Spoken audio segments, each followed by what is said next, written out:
What's up YouTube, COD4Man221 here, and welcome to a Q&A. We had some great questions asked last night from you guys, so let's get started. Sergio says, what's my favorite type of music, singer, or band?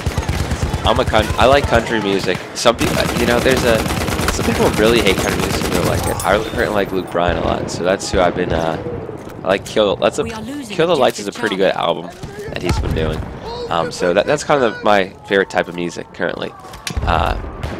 Alexandru Rusu says, what's your real name? Charles is what I go by. That is my real name. Obviously not giving last name and other details on other names I have, but that is Charles is what I go by. That's my name. The next question is by Gamer Does Random, and he said, if you ever had an opportunity to create the next COH, what would you like to add in terms of scenario, gameplay, and multiplayer?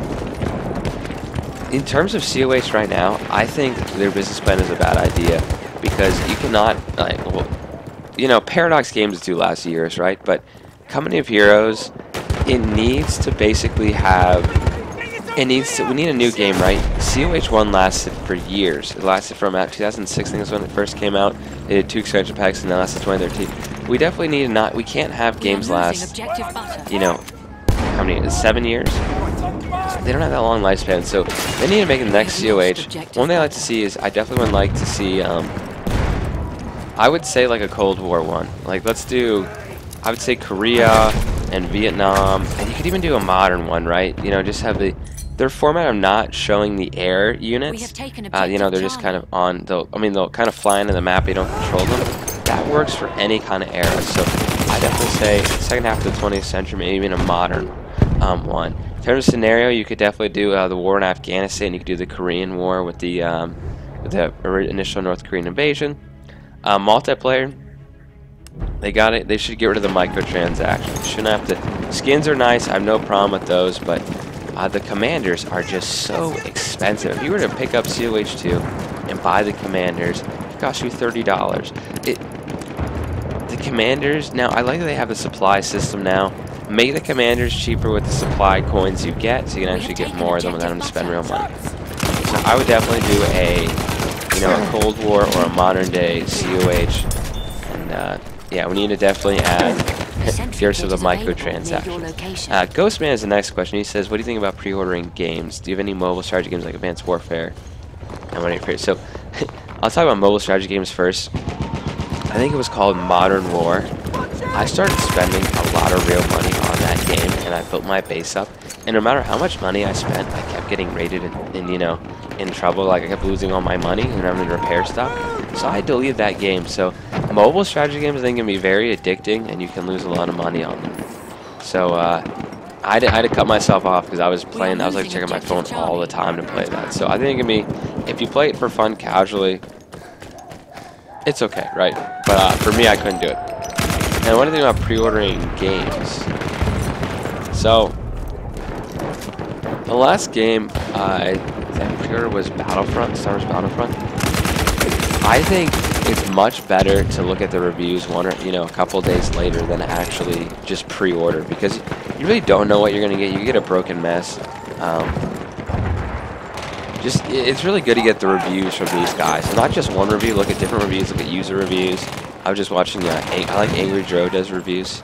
I only watch them, they're kind of long, but I only watch them for games I'm actually playing or going to play. So it's good to get a lot of different points of view. I wouldn't pre-order if I were you, because generally the pre-order bonuses aren't worth it. I'll just talk about Hearts of Iron 4. You could get, I got the Cadet Edition, it was $40, right? You could get all the way up to an $80 version, where it includes the first season pass, so you get basically, you get the first DLC free, which you already pay for. So, and then you get some, you gotta really get the benefits, like what are you actually getting from the pre-order? Because, if for Hearts of Iron 4, this is just an example. For Hearts of Iron 4, you're basically getting some, I love Paradox Games, but you're basically getting something for the forums there. You're getting some skins. So it just doesn't seem like worth $40 to me. Just my opinion. So I would be cautious. I don't think we can necessarily trust pre-ordering games anymore. Okay, next one is from Ruben. He's been here for a long time. He says he remembers I spent time abroad. He's an international business course, and doesn't know whether or I think IB's international business. Now whether I'm going to university here in the U.S. or going to Europe because I have to pay free tuition. Based on research, what's the hardest part about studying abroad? So I'm actually an ambassador for my program through our study abroad program. Studying abroad it's about 30% of U.S. students I think study abroad. It is a big differentiator for the workplace to be able to say I went abroad, I have international experience, I have experienced other cultures. The hardest part I would say was we had our, you know, it's the European Parliament, right? So we have to get up early for our internship and get into Brussels. So I think I didn't really think it was that hard. I come back to my school now with 5 classes and multiple hours a week of going to class. When I was over in Europe, it was 4 classes, 2 on Monday, 2 on Thursday, 2.5 hours, and we had internship Tuesday, Wednesday, and we had off on Friday. So it was a 4-day class week.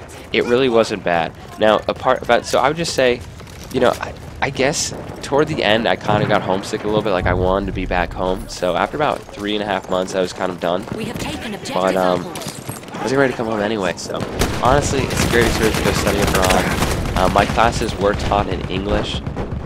You got to figure that out. Usually, a lot of those U.S. study abroad programs will have classes taught in English. But some programs are just taught in that country's language. I would never suggest taking a, you know, if you don't speak French, don't go take classes in French. It's gonna be too hard. So I definitely go abroad if you can. Free tuition in Europe. Yes, education is free in some countries. I'm not sure if it's every country because it does vary a little bit, but usually you're paying heavy taxes into that to make the university free, so it's subsidized. Okay, question from Velasquez. He's asking, have I played Battlefield 1? What I think of it? I love Battlefield 1. I have been playing it. I'm not sure right now because I haven't recorded. I'm just answering the question. I'm going to put a gameplay over it, but I'm not sure if it may even be Battlefield 1 gameplay over this. So I'm not sure yet, but Battlefield 1's awesome. It's not 100% historically accurate. There's not submachine guns everywhere and some things I'm sure of, but thank you for giving us freaking realism, because I am so sick of this futuristic robot stuff Call of Duty's been doing. My name's Call of Duty 4 Man. I liked Call of Duty when it was realistic. That's where I'm named from when Call of Duty was good back in 2009, 2008. So thank you for giving us something that I can actually relate to a little bit. It's not historically perfect. Clearly it's not. But it's a fun game. I enjoy it. I'm having a lot of fun. Next question is about England meats. Are you an animal lover? I had a fish. My father's actually allergic to every animal, basically. So I had a fish named Napoleon. After Napoleon, obviously. So I do like animals, but I wouldn't consider myself an animal lover. A great channel I'm watching is actually Brave Wilderness, and that is a YouTube channel where this guy, Coyote Peterson, loves, you just can see him like hang out with animals and see cool animals. So that's actually a pretty cool YouTube channel. Would you ever do a Total War multiplayer battle like you used to do in old Total War games? That could be possible. For Total War, I felt like for me it's always been a single player experience. I haven't done a ton of multiplayer games, but I wouldn't say that could be a possibility. I definitely say that's from Lord Dodo. And as far as the new Total War is, just like we were talking about with realism for Battlefield, well, historical time period Battlefield 1. Total War Warhammer is not an issue whatsoever. It's a fantasy universe. So I'm more of I like historically based kind. We have lost objective buttons. Okay, what is your favorite campaign in Call of Duty 2? Soviet, British, or America? This is from History Freak. He says, mine is British except for the tank mission. You know, I don't like the American missions as much in Call of Duty 2. I love Call of Duty 2. I've been playing Call of Duty since Call of Duty 1 and stopped it. So, I would say the Soviets. So, there's this one scene in Call of Duty 2 where you're in a pipe, and the guy in front of you are kind of walking, crouching, and then all of a sudden the German shoots the pipe and kills him. Like, that's a very dramatic moment. But, you know, besides that for the Soviets, I'd definitely say the British. You have all these cool tank missions, you have kind of special ops things. The British are cool, so I'd say the British. Hi, this is another guy. What new game will you play? Can you give us a list? So, currently I'm doing Hearts of Iron 4. We're going to start the mod and Let's Play soon. for that, 'cause the French one is wrapping up. And so I think we're going to continue with COH2 right now and Hearts of Iron 4. I may throw in some Battlefield 1 gameplay at some point here, but honestly, I'm a full-time student here. It's senior year. I'm applying for jobs and make sure I get good enough grades I can actually get into those jobs. So, okay, what's your favorite sport? This is from Andrea. I would say football. I love American football. American football, not European football, but American football. Love it. Great sport. Love how exciting it is. Fast-paced generally. Have you considered recording some Rainbow Six or any FPS games? I have recorded some Rainbow Six games. I got into that, and then I kind of got out of it. Like, I like playing it a lot, and then I just stopped. Like, FPS games only hold my attention for so long. Like, I'll play them for a month or two, and then I'm kind of bored. So, Rainbow Six may come back at some point here. Next question is, I thought about trying out mod gameplay. We're going to be doing mod gameplay for Hearts of Iron 4. And for COH, I don't think so at this current point. I'm just trying to get the multiplayer off because you guys didn't really enjoy it. And I just still enjoy playing. In fact, I'll have one uploaded on Friday here. The next one is, do you remember Shogun 2 when you defended castle with female warriors about Jaden Cross? If so, if something like that happened again, would you ever do it again? I think that's how I play a Total War game basically again. One of the older ones like Shogun 2. He's referring to when I had the, I think it was Omi Bushi. These women warriors, like I was epically defending this castle with just like my garrison units and actually won against like 2,000 troops. So I could definitely see myself going back to Shogun 2. I have a GTX 1080 on my computer now. It can handle Shogun 2 on like Ultra, so I've been thinking about getting back to Total War at some point here. History is also asking face cam reveal. I'd say no. Face cam is not going to happen.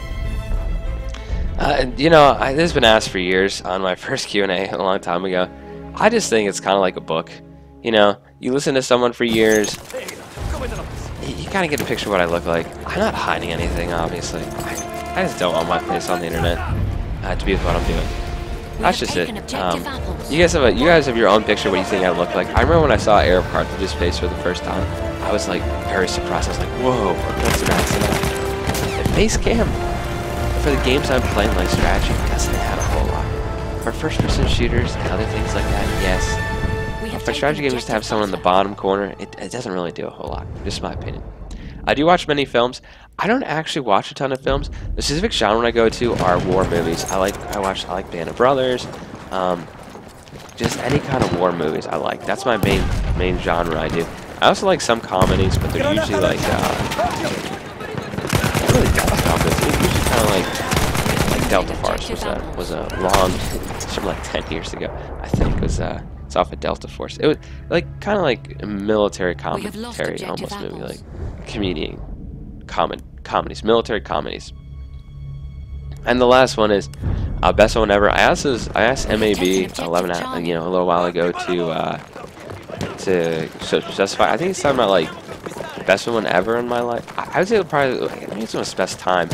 I'd say the best time I've had so far is being in Europe, exploring the history, walking around, experiencing different culture, and just working with European Parliament. That was probably the best time of my life so far. I'm only 22.